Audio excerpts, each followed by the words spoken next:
Je vous invite à tourner dans Luc. On va continuer notre série de Luc pour ceux qui étaient là la semaine passée, puis pour ceux qui ont écouté par Internet, j'espère, la première partie. Sinon, vous allez être un petit peu mêlés, mais c'est pas grave.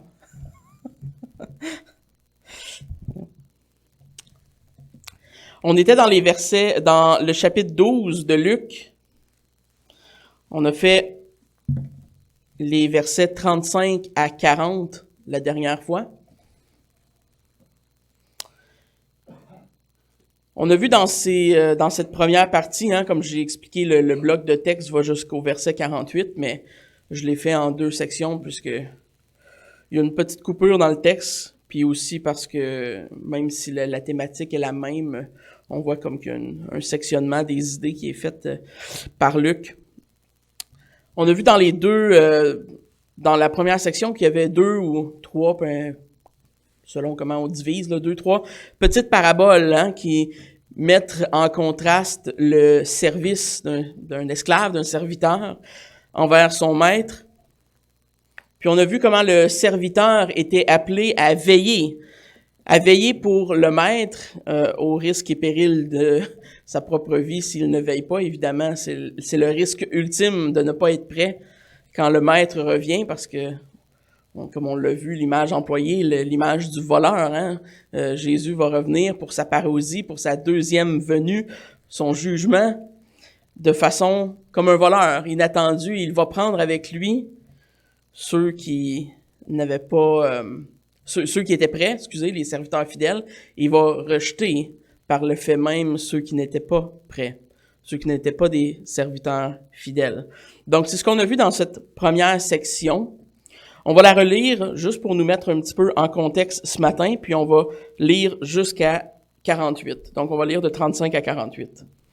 « Que vos reins soient sains et vos lampes allumées. Et vous, soyez semblables à des hommes qui attendent que leur maître revienne des noces, afin de lui ouvrir dès qu'il arrivera et frappera.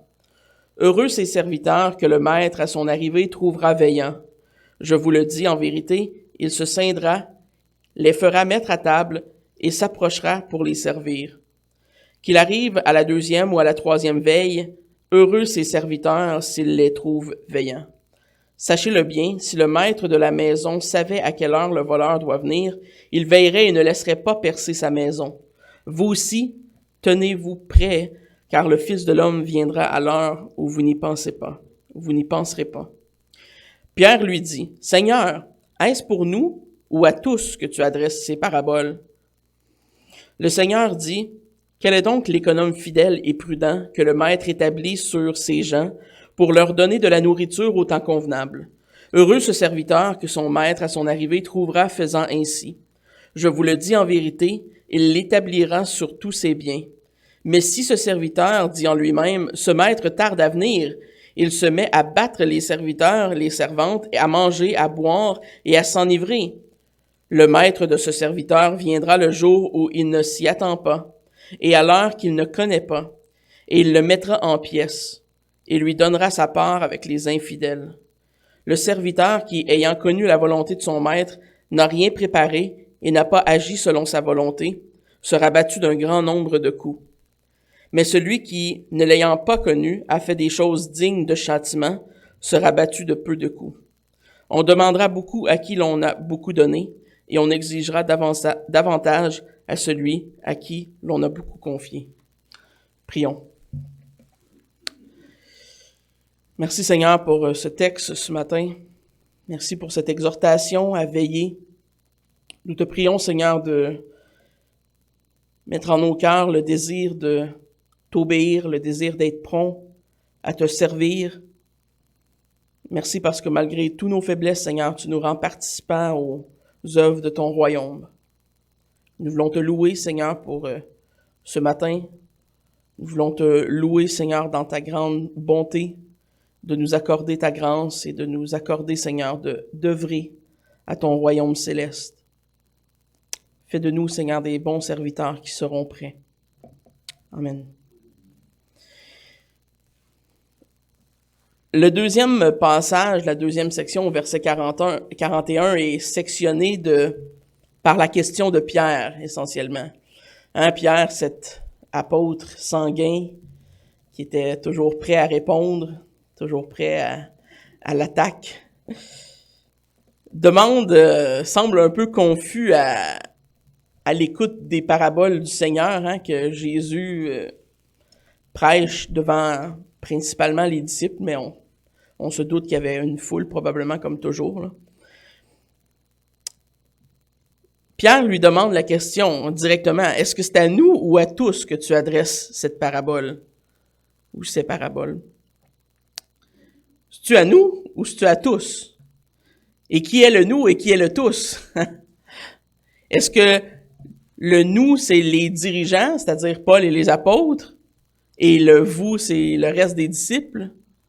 Il y a certains commentateurs qui pensent que c'est le cas. Est-ce que c'est le nous dans le sens des disciples au sens large et de tous dans le sens de n'importe qui, incluant des croyants et des incroyants, tout le monde? Ça pourrait être pris comme ça aussi. Bon. Le texte ne nous permet pas de répondre avec beaucoup de précision. Je répondrais probablement que c'est un peu des deux. Clairement, Jésus parle directement à Pierre, donc aux apôtres directement et aux dirigeants de ce qui allait évidemment devenir l'Église. Mais dans un sens large, le texte est quand même appliqué à tous de la part de Jésus. Donc,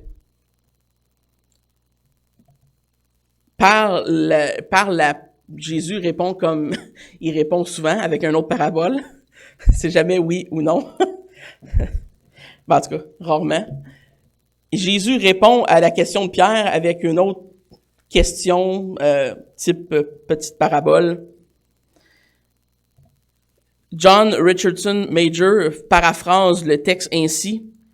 Les préceptes que j'ai donnés s'appliquent à chaque individu, mais avec plus de force à vous qui êtes dans des situations d'intendant, à qui beaucoup a été confié, et par quoi conséquent, beaucoup seront exigés. Darrell Buck, pour sa part, dit « Ceux qui connaissent le Christ sont soumis à un examen plus scrupuleux. Les passages s'appliquent à tous, mais surtout aux leaders au sein de la communauté, puisque tous sont évalués par le Maître à son retour. » Donc, évidemment, en préparant l'étude cette semaine, je me suis prêché un peu à moi-même. C'est toujours le cas, techniquement, quand on étudie les Écritures, on se prêche tout le temps à soi en premier, mais le texte de ce matin est spécialement pour moi, spécialement pour les anciens, les officiers de cette Église, et aussi pour vous dans un sens plus large. Il y a une implication pour tous les croyants et pour tous les non-croyants, évidemment, à être un bon ou un mauvais serviteur, parce que on va se ramasser dans une des 4 catégories que Jésus a listées depuis le début. Mais l'emphase dans cette partie du texte est clairement l'emphase que Jésus met est clairement mise sur les apôtres, particulièrement sur la question de Pierre, sur ceux qui seraient éventuellement des pasteurs, docteurs de l'Église du Nouveau Testament. L'avertissement répond directement à la question de Pierre. Et donc, la réponse à Pierre aurait pu être « Oui, ça s'adresse à toi, Pierre. Je parle aux autres, mais je te parle à toi. Écoute-moi. » Donc, l'avertissement vise principalement les dirigeants de l'Église, mais le contexte de la parabole, comme le contexte que l'on a vu la semaine passée de la parousie, c'est-à-dire du second retour de Christ, évidemment, ça s'applique à tout le monde. Hein? Quand Christ va revenir, c'est pas juste les pasteurs qui va juger puis amener, là, c'est tout le monde.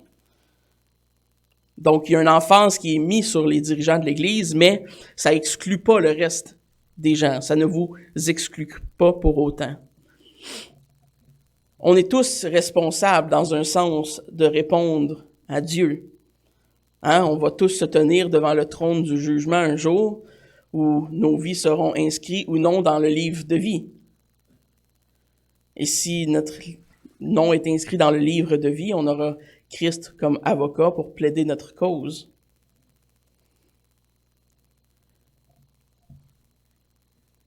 Mais le texte dit particulièrement que nous serons jugés en fonction de la connaissance qui nous aura été donnée.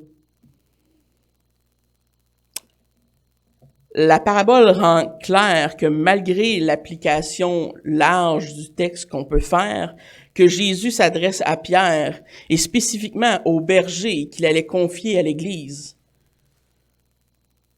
C'est un bon texte qu'on devrait enseigner aux futurs pasteurs dans des séminaires qui sont parfois peut-être inconscients de ce qui les attend en termes de responsabilité, de rôle.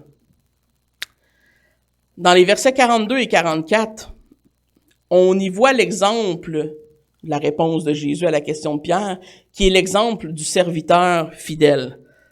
Jésus va y aller de deux exemples. 42 à 44, il va y aller de l'exemple du serviteur fidèle, et 45 et 46, il va y aller de l'exemple du serviteur infidèle. Et après, il va rajouter quelques trucs vers la fin, 48-49.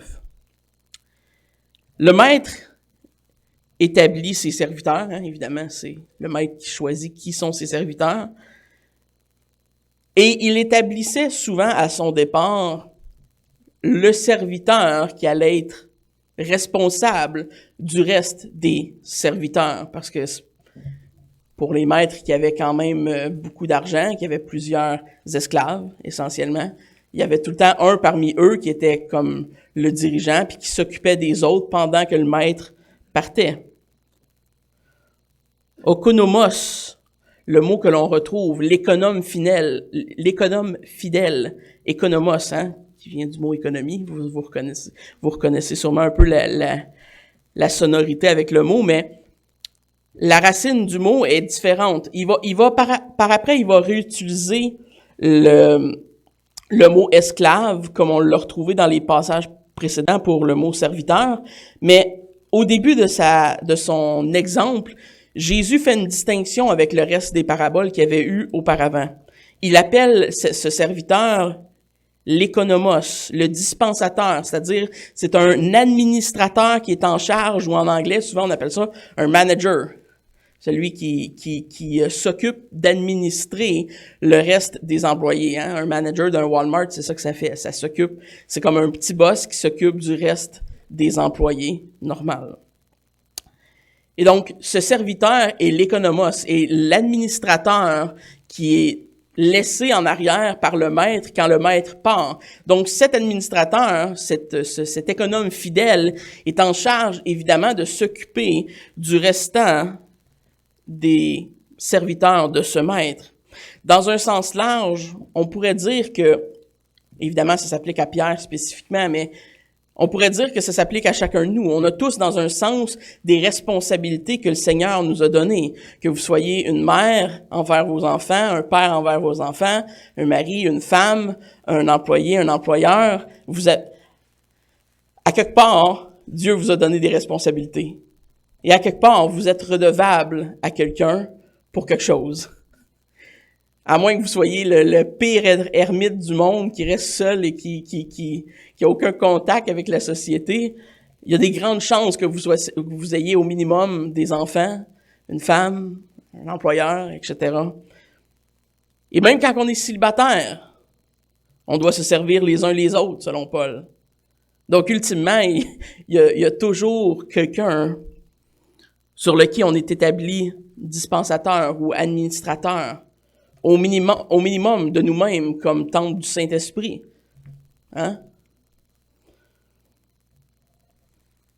Le serviteur, évidemment, je ne veux pas revenir sur ce que j'ai enseigné la semaine passée, mais on voit que le serviteur doit servir les intérêts de son maître. J.C. Ryle, dans sa prédication sur ce texte, justement, nous rappelle, dans un sens large, ce que le texte enseigne. Et voici une citation. L'importance de faire dans notre christianisme L'importance est de faire dans notre christianisme. Notre Seigneur parle de sa propre seconde venue. Il compare ses disciples à des serviteurs qui attendent le retour de leur maître, qui ont chacun leur propre travail à faire pendant son absence. Heureux, dit-il, ce serviteur que son maître à son arrivée trouvera en faisant ainsi. La leçon en est une qui est grandement nécessaire dans l'Église du Christ. Nous attendons beaucoup parler des intentions, de l'espoir, des souhaits, des sentiments et des professions des gens. Ce serait bien si nous pouvions entendre parler de leurs pratiques. Ce n'est pas des serviteurs qui sont trouvés désirants et professants, mais le serviteur qui est trouvé faisant ainsi, que Jésus appelle bienheureux. Hein? Le prédicateur J.C. Ryle nous rappelle que ceux qui sont bénis de la part de Dieu, ce sont ces serviteurs qui font, et pas juste ceux qui souhaitent. C'est bien de souhaiter, mais le souhait doit être transformé en quelque chose. La fidélité du serviteur n'est pas décrite en termes de son pouvoir qui lui est donné, hein, parce qu'on sait qu'ultimement, le seul pouvoir que le serviteur a est celui que son maître lui a délégué. En réalité, c'est même pas son pouvoir à lui, c'est le pouvoir de son maître.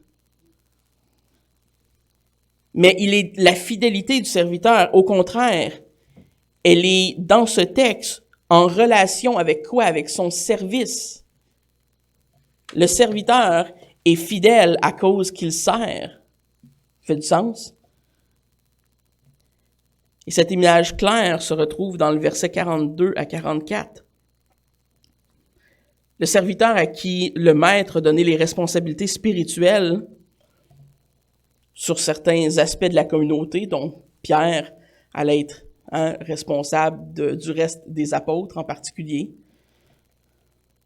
Mais dans un contexte culturel, on sait que ça arrivait, c'était pas, Jésus prend pas cet exemple-là parce que c'est farfelu, là, c'est quelque chose qui existait vraiment à ce temps-là. C'était courant que le serviteur qui était laissé par le maître s'occupait des autres serviteurs, et c'était entre autres sa responsabilité de voir à leur bien-être, de voir que la maisonnée était gardée, était propre, était correcte, que tout le monde avait ce qu'il avait besoin pour survivre, manger, la nourriture, le bien-être des autres serviteurs dépendait de cet économe.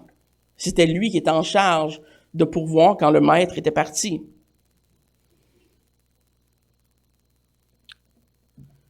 Donc, c'est ce serviteur qui accomplit les tâches de Dieu qui est laissé en arrière à la place du maître, et c'est lui qu'on appelle l'économe, le fidèle et bon serviteur. C'est celui qui aura accompli ses tâches, qui sera dit comme étant fidèle et bon. Un dicton, si on peut dire, qui va revenir plus tard dans les paroles de Jésus, quand il dit qu'il va prendre ses fidèles et bons serviteurs. Bien que le texte est centré sur la responsabilité de ceux qui sont en charge du peuple de Dieu, Darrell Buck dit que, en réalité, la parabole s'adresse à n'importe qui entre en relation avec Dieu et qui a des responsabilités, que ce soit un plus haut ou un plus petit degré. Dans son sens étroit, le message est lancé à Pierre, spécifiquement aux apôtres, aux disciples qui étaient présents avec Jésus à ce moment-là, et tous ceux qui allaient servir l'Église, cette Église que Christ était venu racheter et qui allait être au monde bientôt, qui était en train d'être préparée. Le message de Jésus est clair, et probablement que Pierre va le comprendre peut-être plus tard, évidemment, va le comprendre plus tard. Mais le message est clair. Il est en train de dire à ses apôtres, à ses disciples, servez mon peuple. Servez. Si vous voulez être des économes, des administrateurs fidèles, servez mon peuple. Soyez des bergers. R.C. Sproul Sr., le défunt, dit ceci. Ce passage me terrifie, car le sens de cette parabole est que Jésus parle à Pierre, aux disciples, et ceux à qui il a rendu responsables de la multitude des dirigeants de son Église, car ce sont eux qui connaissent la volonté du Maître, et s'ils ne communiquent pas au reste du peuple, ils sont comme le méchant serviteur qui utilise l'absence de son Maître pour exploiter et opprimer ceux dont il est responsable. Et effectivement, c'est un texte qui est épeurant quand on est dans une position comme la mienne, comme celle des officiers de l'Église. C'est un texte qui est à prendre au sérieux. Le maître s'attend à un service fidèle, même pendant son absence physique. Et comme on a vu la semaine passée, évidemment, Il va revenir un jour, même si on se met à l'oublier. Il a établi sur son Église des officiers, des anciens, des diacres pour servir son peuple. Initialement, au tout début, c'était des apôtres pour fonder l'Église, qui avait encore une plus grande autorité, évidemment. Dans 1 Timothée 4, verset 13, on lit « Jusqu'à ce que je vienne, applique-toi à la lecture, à l'exhortation et à l'enseignement. » Ça, ce fut les paroles données de Paul à Timothée. C'est l'exhortation par excellence pour tout pasteur. Vous savez, vous voulez savoir c'est quoi le travail d'un pasteur? C'est quoi le travail d'un ancien? Applique-toi à la lecture, l'exhortation et l'enseignement. C'est drôle, quand je lis ça, j'ai pas l'impression que c'est ce que la plupart des pasteurs font. Je vais être franc avec vous, j'ai l'impression qu'ils font beaucoup de choses sauf ça. C'est peut-être juste une impression. Mais le service est de nature spirituelle, principalement. Vous savez, il faut faire attention à cette conception plutôt moderne du pasteur qui fait tout dans l'Église. Vous savez, chacun a sa place, chacun a ses dons. Une des premières et, je dirais, une des plus grandes bénédictions que j'ai eues quand je suis arrivé ici à l'Église d'Acton, il y a quelques années maintenant, c'était la simplicité de l'Église. Je viens d'une Église où est-ce qu'à un moment donné dans l'histoire, on était quasiment 400 personnes. Là. Il y avait des programmes, il y avait des affaires, il y avait du stock pour tout le monde. L'Église était compliquée. Je crois sincèrement que la simplicité est biblique et que la simplicité est bonne, surtout dans l'Église.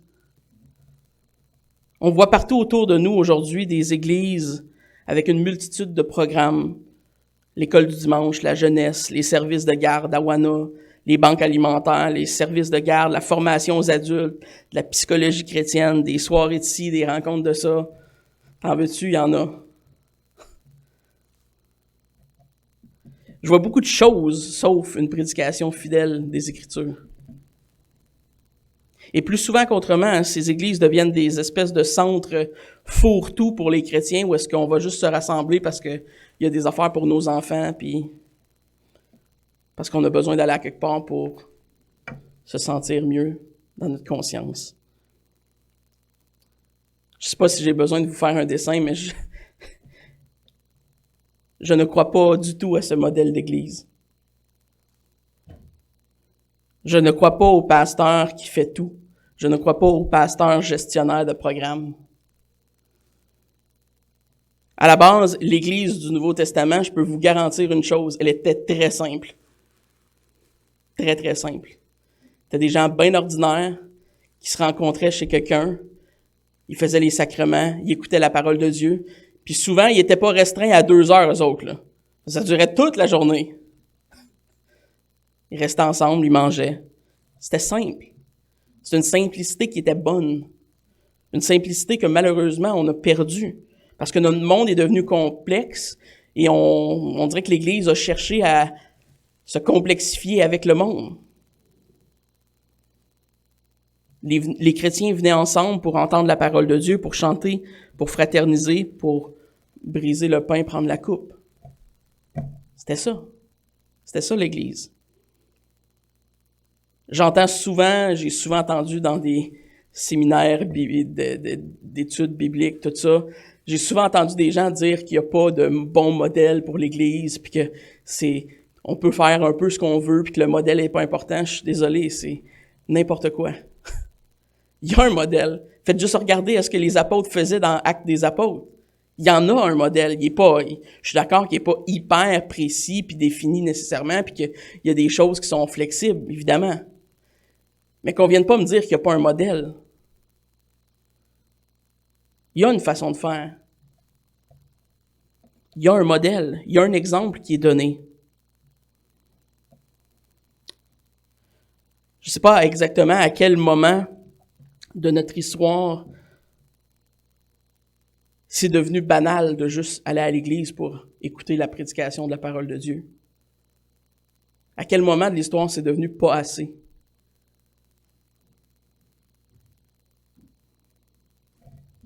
Malheureusement, l'Église moderne s'est perdue en chemin. Est-ce que c'est parce que les premiers chrétiens étaient stupides et ignorants, hein? Ils savaient pas faire mieux que ça? Parce qu'ils étaient pas capables de s'organiser comme nous, on s'organise? Dans le fond, c'est parce qu'ils n'avaient pas compris que l'école du dimanche était vraiment primordiale puis que l'Église doit absolument faire comme le monde. C'est ça? Il n'y avait pas. Frères et sœurs, la réponse est dans les épîtres pastorales. Le serviteur, l'officier de Dieu, est dans les épîtres pastorales et dans ce que Jésus est en train de donner à Pierre ce matin. Le serviteur devrait se concentrer à mettre son énergie là où Dieu lui demande de la mettre. La lecture, c'est drôle, hein? C'est pas quelque chose à laquelle on penserait, mais la lecture est quoi? Avec la lecture vient quoi? La connaissance de la parole. Pour enseigner, il faut avoir des pasteurs, docteurs qui connaissent les Écritures. Pourquoi? Ben parce que les épîtres pastorales nous disent, entre autres, parce que un des appels de l'Ancien, c'est non seulement d'enseigner, mais de réfuter les faux prophètes, les loups, ceux qui peuvent s'introduire dans l'Église et semer le doute, semer des mauvaises doctrines, des hérésies carrément. Mais on voit que les tâches, si je pourrais les appeler comme ça, d'un ancien, d'un dirigeant, sont la prière, l'exhortation, l'enseignement. Ce sont les tâches qui sont assignées à l'ancien. Pas la préparation de programmes, d'école du dimanche, puis de ci, puis de ça, puis de... Je vais être 1000% transparent avec vous ce matin, frères et sœurs. Le jour où vous allez me demander de devenir le pasteur gestionnaire de votre église, c'est le jour où vous allez commencer à me trouver désagréable. Parce que je n'y crois absolument pas. Ce n'est pas la vision de l'Église qui est dans notre parole, dans la parole de Dieu. Et je crois que la simplicité de ce que j'ai vu quand je suis arrivé ici à l'Église, c'est exactement ce que devrait être une Église.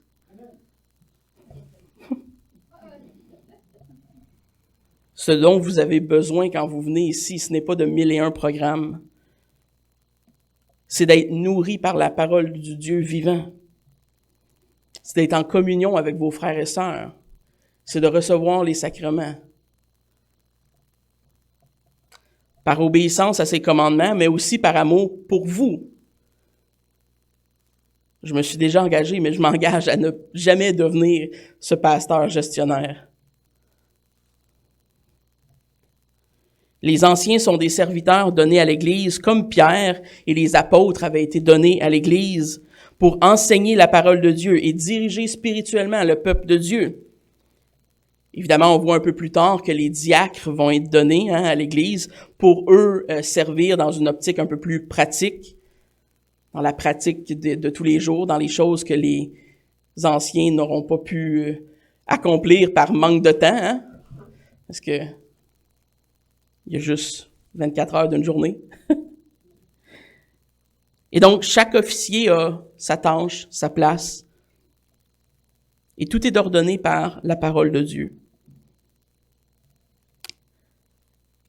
On voit ce premier exemple, d'ailleurs, des diacres dans Acte 6, dans les versets 1 à 6. Si vous n'êtes pas obligé de tourner, je ne le lirai pas, je vous donne la référence juste pour votre connaissance personnelle.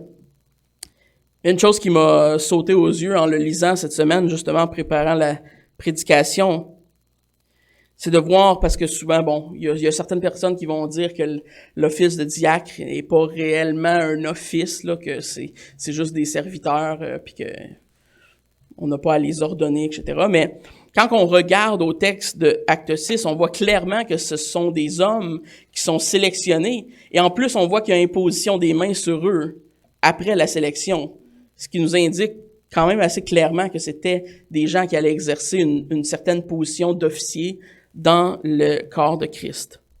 Donc, c'est juste une petite parenthèse, mais ce que je veux exprimer, c'est que quand on entend des gens nous dire « Ah oui, mon Église, nous, on est axé sur ça, on fait l'Église comme ça », je suis désolé, j'ai plus de patience, je suis plus capable d'entendre des affaires de même. Je vais être franc avec vous, ça m'écoeure jusqu'à un certain point. L'Église n'a pas à être modernisée. L'Église, elle est scalée, puis elle va être scalée jusqu'à temps que Christ revienne. On peut moderniser nos écrans, là, mettre ça sur des TV, c'est correct, là. Mais moderniser comment qu'on fait la prédication, puis comment qu'on fait l'Église, là. Ce qu'on a besoin, c'est de la prédication de la parole de Dieu, de l'exhortation, de la fraternité, ce qu'on est en train de perdre de plus en plus depuis 1 an, malheureusement. On prie le Seigneur que notre gouvernement nous laisse tranquille avec ça. J'irai pas plus loin. Mais dans son sens étroit, ce texte rappelle à tous les officiers, comme moi le premier ce matin, que c'est l'Église de Christ que nous servons et que c'est le Maître que nous servons jusqu'à son retour. Je ne veux pas vous péter votre bulle, les gars, mais c'est pareil, il n'y a pas de retraite pour nous. On sert jusqu'à ce que Christ revienne. Servir le Maître implique nécessairement qu'on doit prendre soin des brebis. C'était le rôle principal de l'économe qui était laissé en arrière. Et selon les préceptes de la Bible, et non pas ceux du monde, on n'a pas la liberté de réinventer l'Église. On n'a pas la liberté de faire ce qu'on veut. Il y a un modèle, il est simple et il est bon, parce qu'il vient de Dieu. Le Maître est heureux de trouver son serviteur fidèle. Et ça, c'est un encouragement. Quand il revient et qu'il voit que ce serviteur, cet économe, a été fidèle dans cette première exemple, il l'établit sur le reste de ses biens. Donc, tout ce qui appartient au Maître, il établit ce serviteur fidèle sur tout le reste de ses biens. Il élargit ses responsabilités, comme on peut dire. La récompense du serviteur qui attend le Maître en faisant ce qui est bon, en faisant ses responsabilités, comme si le Maître était présent, se verra offrir plus de responsabilités. Ou ce qu'on pourrait peut-être appeler comme une forme permanente de service qui est donnée à ce serviteur. Et là, il faut se rappeler que dans le contexte, on parle de la seconde venue de Christ. On parle de la parousie, de quand Christ va revenir. Donc, ce qui est dit là de la part de Jésus, c'est un encouragement dans l'au-delà, là. C'est pas juste métaphorique ou je sais pas quoi. Charles Spurgeon dit ceci: que le Seigneur vous garde dans l'attente, travaillant, veillant, afin que quand il viendra, vous ayez la bénédiction d'entrer dans un service plus grand, plus élevé, plus noble que vous ne pourriez l'accomplir maintenant, pour lequel vous vous préparez pour par le service humble et ardu de ce monde.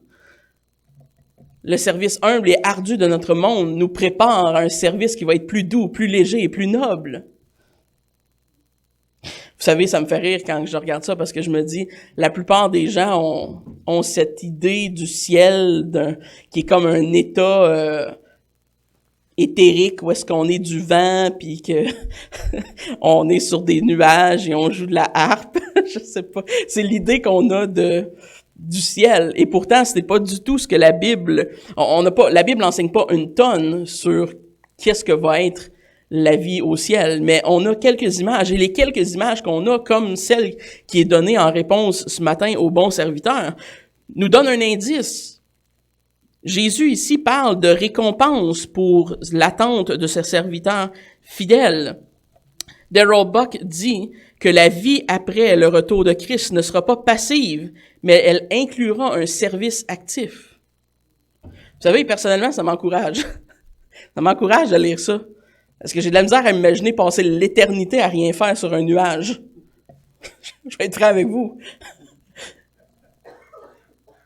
Ça m'encourage de savoir que dans l'au-delà, on va servir, on va continuer à faire ce qu'on fait aujourd'hui, mais de façon parfaite, et on va être parfaitement heureux. On va servir le Maître.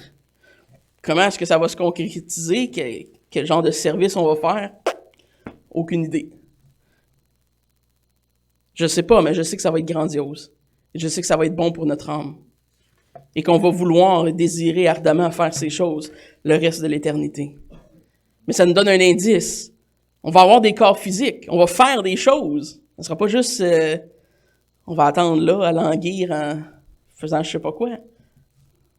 Ça va être bon. Malheureusement, l'exemple qui vient en second est l'exemple du mauvais serviteur. Peut-être un exemple plus difficile à entendre. Jésus ne s'arrête pas là, il ne s'arrête pas avec le portrait du bon économe. Il parle de celui qui est mauvais à partir du verset 45, excusez. Si ce serviteur dit en lui-même, « Mon maître tarde à venir », c'est une excuse. On voit l'excuse dès le début de l'explication de Jésus. Pourquoi le mauvais serviteur est mauvais? Bien, à la base, ils viennent de se faire une excuse. Ah, mon maître, il revient pas tout de suite. Je peux faire ce que je veux. Peut-être même qu'il reviendra même pas. Il ne fait pas sa volonté de son maître parce que son maître est pas là. Ce qui, par définition, fait de lui un mauvais serviteur. Mais il se dit que, comme beaucoup de gens dans notre monde aujourd'hui, il se dit qu'il va s'en tirer. Il n'y a pas de Dieu. Après tout, on peut faire ce qu'on veut. On va s'en sauver. C'est pas grave. C'est pas grave jusqu'à temps que le maître revienne. Peut-être qu'on peut avoir l'impression ici-bas de ne pas avoir de conséquences à nos actions. Mais un jour, il va en avoir. Il ne fait plus la volonté de son maître aussitôt qu'il réalise que le maître va peut-être pas revenir. Qu'est-ce qu'il se met à faire? Il se met à faire sa volonté. Et comment est-ce que sa volonté est décrite? Ben, nécessairement, sa volonté est mauvaise. Ça décrit bien le cœur de l'homme qui est totalement dépravé. Il se met à battre les autres, les nourrit mal, il mange, il boit les choses du maître, il s'enivre à un point tel qu'il ne fait pas attention. Au lieu de servir le maître pendant son absence, il abuse du pouvoir que le maître lui a octroyé pour battre les autres au lieu d'en prendre soin, de s'enivrer, d'être avare, d'être indigne de ce que le maître lui a donné et de la responsabilité qui a été confiée. Il profite des biens du maître de façon égoïste. Il ne se soucie pas du maître ou de son retour. Il ne prend pas soin des autres. Il fait tout l'opposé de ce que le maître s'attendrait à ce qu'il fasse. Ce serviteur est une image d'une personne qui sert personne d'autre que lui-même. Vous savez, c'est une image qui ressemble beaucoup aux gens de notre société, qui ne vivent que pour personne d'autre que pour eux.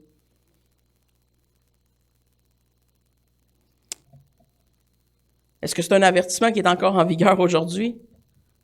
Qu'est-ce que vous en pensez? Est-ce que c'est encore bon pour aujourd'hui? De prendre garde à qui on confie notre âme?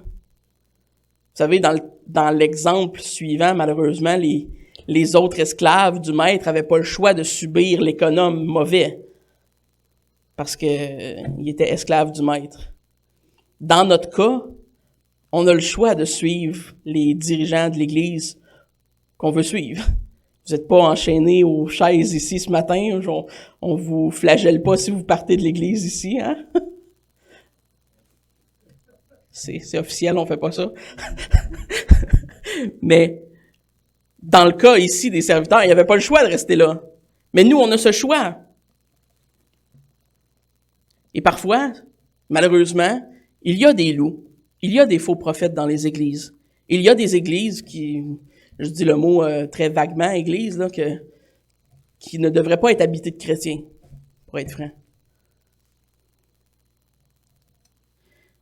Et ça, on en a des avertissements à plusieurs reprises dans les épîtres pastorales. Dans Tite 1, versets 10 à 14, on lit ceci. « Il y a en effet, surtout parmi les circoncis, beaucoup de gens rebelles, de vains discoureurs et de séducteurs auxquels il faut fermer la bouche. Ils bouleversent les familles entières, enseignant un gain honteux, ce qu'on doit ne pas enseigner.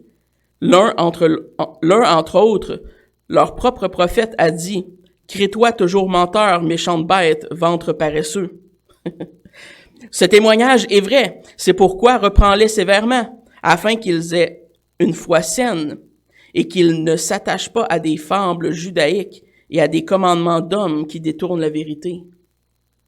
C'était un problème dès le début de l'Église. Pensez-vous vraiment que ça a été enrayé? C'est encore un problème. Dans 1 Timothée 4, versets 1 à 3, on lit « Mais l'Esprit dit expressément que dans les derniers temps, quelques-uns abandonneront la foi pour s'attacher à des esprits séducteurs et à des doctrines de démons par l'hypocrisie de faux docteurs, portant la marque de la flétrissure dans leur propre conscience, prescrivant de ne pas se marier et de s'abstenir des aliments que Dieu a créés pour qu'ils soient pris avec action de grâce par ceux qui sont fidèles et qui ont connu la vérité. » Et là, j'aurais pu mettre plein d'autres exemples, mais le point est celui-ci. Des mauvais serviteurs, il y en a encore. Et on est appelé à avoir du discernement. Et surtout nous, où est-ce qu'on a le choix de où on va, de qu'est-ce qu'on entend, de qu'est-ce qu'on écoute, de sous qui on est gardé en tant que brebis.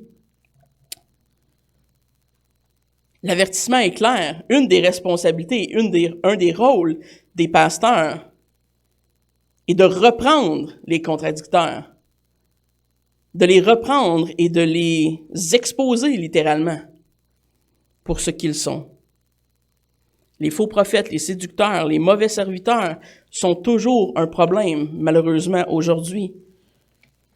Ils l'étaient dès le début, dès le début, historiquement, il y avait un conflit souvent avec les Juifs qui venaient à la foi et qui croyaient en Christ, mais ils amenaient avec eux un paquet de bagages de ce que Paul appelle justement les fables judaïques.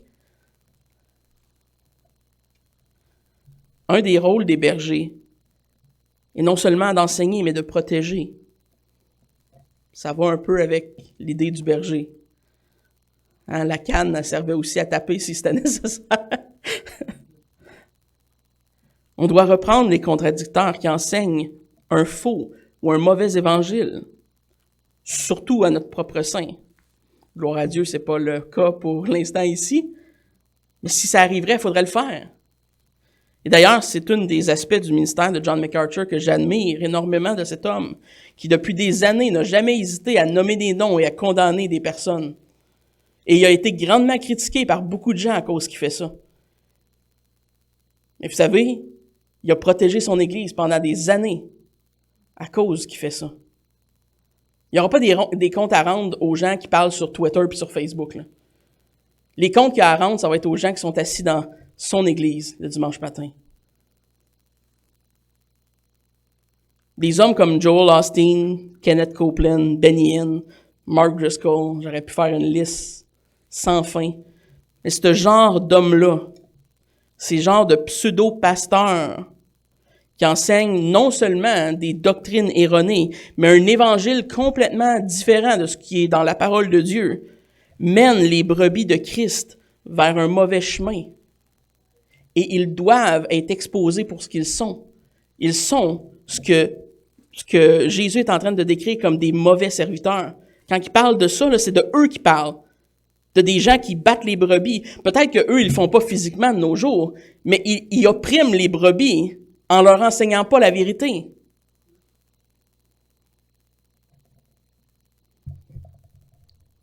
C'est pas surprenant pour moi de voir que une grande majorité de ces hommes sont impliqués dans des scandales financiers, moraux, sexuels.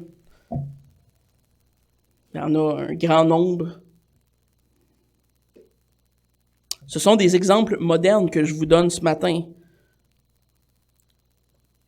de ce contre quoi Jésus nous met en garde dans ce texte. Le mauvais serviteur est un loup parmi les brebis. Et qu'est-ce qu'un loup fait avec des brebis? Il les mange. Ils abusent de leur position. Ils font du tort à l'Église de Christ. Ils prennent leur autorité pour s'enrichir, comme ce serviteur qui mange, qui boit, qui s'enivre. Ils utilisent l'autorité qui leur est déléguée pour vivre souvent, dans le cas des gens que j'ai nommés, là, dans la luxure au-delà de ce que leurs membres ont eux-mêmes.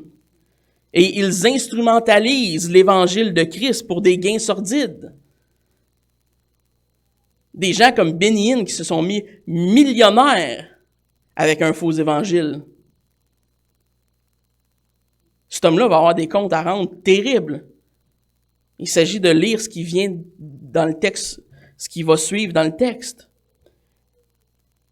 Quand le maître reviendra, leur récompense sera pire que celle des ignorants.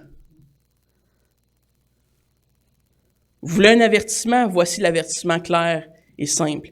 Si vous êtes dans une position comme officier d'une église, comme Pierre l'était, comme les apôtres, ou peu importe vous-même, que vous êtes dans une position que le Seigneur vous a déléguée en tant que mari, femme, et que vous ne faites pas votre responsabilité adéquatement, et que vous êtes des mauvais serviteurs, le sort de celui à qui on a beaucoup confié va être beaucoup pire que celui qui est ignorant. Qu'est-ce que sera le sort du serviteur infidèle? Le texte nous le dit. Il va être placé au nombre des infidèles. Et le mot infidèle en grec, c'est apistos, qui veut dire qu'il est sans foi. Il est considéré comme un inconverti. On peut lui donner le titre d'un pasteur, du serviteur, de ce qu'on veut.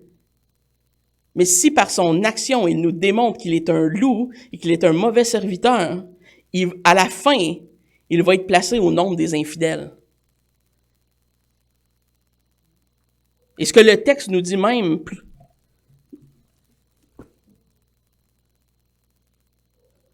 dans le verset 46, le maître de ce serviteur viendra le jour où il ne s'y attend pas, et à l'heure qu'il ne connaît pas, et il le mettra en pièces et lui donnera sa part avec les infidèles.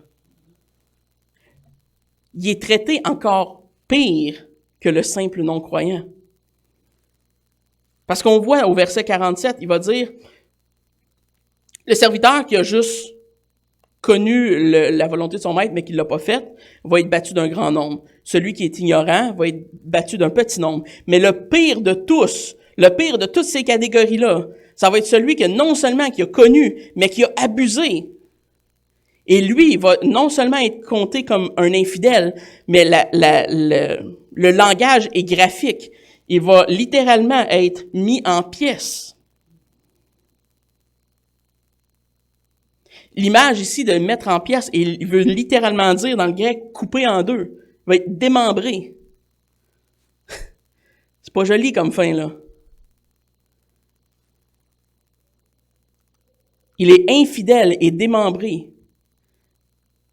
C'est une image, tranchante du rejet total et absolu de Dieu. Et j'irais même plus loin, du dégoût de Dieu pour cet homme, pour ce mauvais serviteur. Parce que non seulement ils sont parmi ceux qui ont connu de façon extérieure, c'est un peu la même histoire que les apostats. Qu'est-ce qu'un apostat? Un apostat, c'est quelqu'un qui a connu la vie d'église, qui a goûté un peu extérieurement ce que c'est d'être chrétien, mais qui a jamais été chrétien et qui le démontre en quittant. Il démontre qu'il n'a jamais eu la foi. Ces gens-là sont un peu comme ça, sont comme les apostats, mais sont pires. Ce sont des gens qui sont supposés être des bergers, qui finalement se retournent contre les brebis et les mangent. Et qui en abusent, et qui un jour vont être devant le trône de jugement, et qui auront à rendre des comptes. C'est clairement une référence à un jugement extrêmement sévère. Darrell Buck dit ceci, « La réprimande et la punition sont totales, puisque le serviteur est placé avec l'infidèle à cause de son manque total de fidélité. C'est une image du rejet. En fait, le démembrement est une des manières les plus graphiques possibles d'exprimer un rejet. Ce n'est pas une question de licenciement ou de rétrogradation, mais c'est un départ complet. Un appel élevé ne protège pas des conséquences d'une infidélité totale, car avec l'appel doit venir l'obéissance. Le passage s'adresse à toute personne associée à Jésus qui a pris des responsabilités dans l'Église. Une telle profession peut être prise au pied de la lettre, mais Jésus en évaluera l'authenticité le jour du jugement. Ultimement, c'est quand Christ va revenir à la parousie, au second avènement. C'est là qu'on va avoir à rendre nos comptes.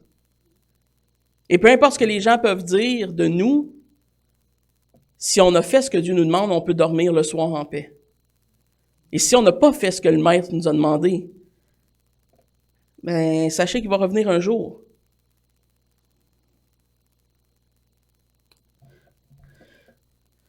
Quand le jour où il va revenir, et il est illustré comme étant inattendu, hein, on l'a lu précédemment comme un voleur.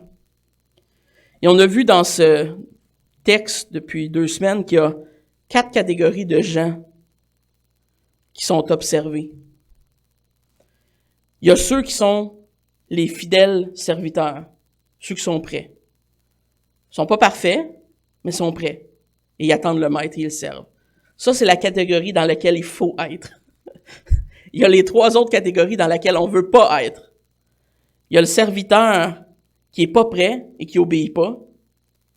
Lui, on dit qu'il va être battu à grands coups. Il y a le serviteur qui abuse de sa position. Lui, on dit que c'est le pire de la gang. Il va être démembré. Et il y a l'ignorant. L'ignorant, et c'est intéressant d'ailleurs, ça dit que l'ignorant n'est pas sans culpabilité. L'ignorant aussi va être battu.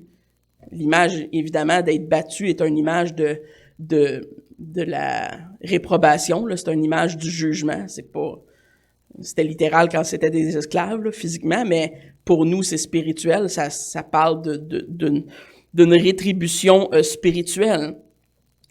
Donc, il y a ces 3 catégories. Et les ignorants ne sont pas épargnés. Ceux qui sont dans le monde et qui ne connaissent pas Christ et qui n'ont jamais entendu l'Évangile ne seront pas pour autant dignes de la compassion de Dieu. Romains nous dit qu'ils sont inexcusables, ayant vu ce monde, toute la création, et n'ayant pas reconnu qu'il y avait un maître qui l'a fait. Mais on voit, c'est intéressant, ce passage nous enseigne clairement qu'il y a un degré de culpabilité qui va être exigé en fonction des connaissances. Ce qui vient totalement mettre en pièces l'idée qu'il n'y a pas de péchés qui sont moralement pires que d'autres. De toute évidence, il y en a. On voit clairement que les personnes qui sont ignorantes sont traitées moins durement, ultimement, que ceux qui sont des loups dans l'Église. Le pire sera réservé pour eux. Je pense pas que c'est juste allégorique, là, qu'on n'a pas à s'en soucier. Je pense que c'est très réel, là. Ça va être littéralement pire. Sinon, ce serait pas un avertissement, là. Adam J. résume ceci, l'enseignement de ce matin. Ceux qui travaillent fidèlement pour le Seigneur quand il est absent recevront une récompense à sa venue. Et ceux qui profitent de son absence pour abuser les autres ressentiront sa colère. Ils seront exposés comme non-croyants et se verront attribuer une place parmi eux. Voici une section puissante à utiliser avec les serviteurs qui pensent qu'ils s'en tirent simplement parce que le Seigneur n'a rien fait pour les arrêter. Il le fera en son temps. Ils seront grandement désolés. Les Benny Hinn puis les Joel Osteen de ce monde vont être grandement désolés quand le maître va revenir. S'il y a de quoi, il faut avoir compassion de ces hommes-là. Prier pour leur repentance. Romains nous rappelle que personne n'est sans faute, que tous ont péché devant Dieu. Personne ne va arriver au trône du jugement, au retour de Christ pour dire « Ah, je suis innocent, je ne savais pas. » On est tous coupables. La question est à savoir si on a obéi au maître pendant son absence ou non. À ceux à qui Dieu a beaucoup donné, beaucoup confié, beaucoup sera demandé.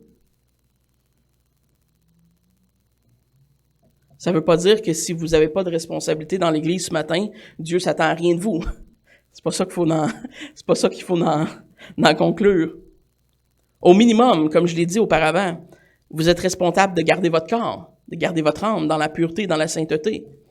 C'est quand même juste ça, là. Vous avez un bon travail pour le reste de votre vie. Mais la plupart d'entre vous sont mariés. La plupart d'entre vous avez eu des enfants. Vous avez des responsabilités à quelque part. Et ces responsabilités-là vous ont été données par Dieu. Et Dieu s'attend à votre obéissance dans ses responsabilités.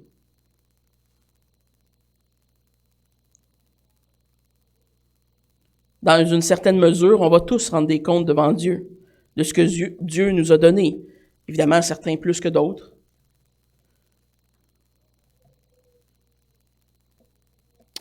Maintenant que Christ nous a pardonné, vous savez, on parle souvent de liberté chrétienne, il y a même un chapitre dans la 1689 qui en parle. Un jour, on va y arriver. Le but principal de la liberté chrétienne, comme on l'a vu dans le bouquin qu'on lit avec les hommes la semaine passée, le but principal de cette liberté qui nous est acquis, c'est de vivre pour Christ. On est désormais libre, mais libre pour vivre pour Christ.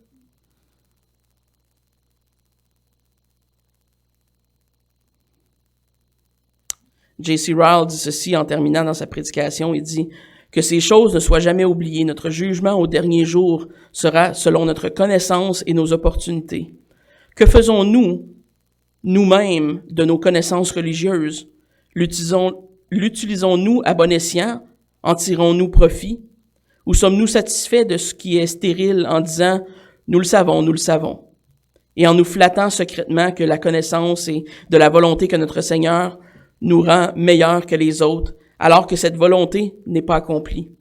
Méfions-nous des erreurs. Le jour viendra où la connaissance qui n'a pas été mise à profit sera trouvée la plus périlleuse des possessions. Je vais relire ça. Le jour viendra où la connaissance qui n'a pas été mise à profit sera trouvée la plus périlleuse des possessions. Des milliers de personnes se réveilleront pour découvrir qu'ils sont dans un endroit plus bas que les païens, les plus ignorants et idolâtres.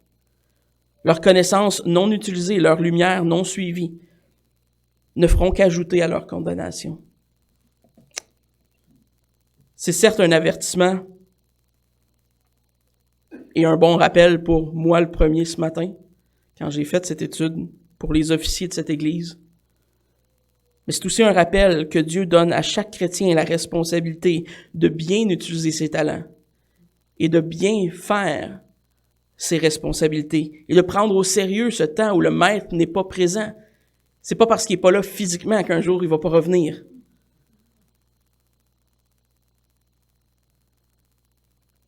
Ça nous enseigne aussi une deuxième chose pratique. C'est pas assez de pas faire le mal. Faut faire le bien. Faut pas juste s'abstenir de faire le mal, faut faire le bien, faut servir, faut honorer le maître. Ginger a hâte de sortir de la cage. Désolé.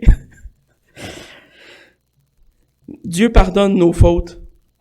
Il relève les serviteurs qui sont prêts à servir le maître. Peu importe le temps qui vous reste ici-bas, sur cette terre, choisissez de préparer vos cœurs pour le retour du Maître. Ceux qui font la volonté du Maître, bien que imparfaits, parce qu'il n'y a personne d'entre nous qui le fait parfaitement, il n'y a personne d'entre nous qui va réussir là, parfaitement, mais par l'œuvre du Saint-Esprit, on est couvert de nos péchés, et ça ne devrait pas nous empêcher d'avoir ce désir de servir. En fait, c'est le contraire. Si on ne l'a pas, on devrait se poser des questions. Mais bien qu'imparfait, on n'a pas à craindre le retour et le jugement de Christ. Et ça, c'est la bonne nouvelle. Le serviteur qui est bon, là, est-ce que vous pensez un instant qu'il s'est dit « Ah, je sais pas quand mon maître va revenir. » Non. Non, il s'est dit « Je sais pas quand il va revenir, mais je vais le servir. Je vais le servir jusqu'à temps qu'il revienne. » Il est heureux, il sert. Et quand le maître revient, il n'a pas à rougir. Bon, peut-être qu'il aura à se repentir. Il aura à se repentir en chemin, comme tout le monde. Mais il n'y aura pas à rougir, il n'y aura pas à avoir peur quand son maître va revenir. Parce qu'il pourra dire, oui, regarde maître, je t'ai servi fidèlement. Croyez-moi, vous allez être heureux d'être ce serviteur quand il va revenir. Sachez que pour le temps qui vous reste, il est encore temps de vous repentir et de vous préparer et de servir. Prions. Merci Seigneur de cette exhortation dans le texte de Luc ce matin. Merci pour ta bonne parole qui nous enseigne. Merci parce que tu nous avertis des dangers, Seigneur, de s'éloigner de ta bonne voie. que tu donnes à moi et aux officiers de cette Église, Seigneur, de te servir fidèlement, de faire ce pourquoi tu nous as accordé des dons, d'enseigner, d'exhorter, de lire. Et Seigneur, pour chacun de nous auxquels tu as confié certaines responsabilités, petites ou grandes, donne-nous, Seigneur, par ton Esprit Saint, la force d'accomplir ces choses, d'obéir et de faire ce que tu t'attends de nous. Seigneur, nous voulons être ces serviteurs fidèles que tu trouveras prêts lors de ton retour. Amen.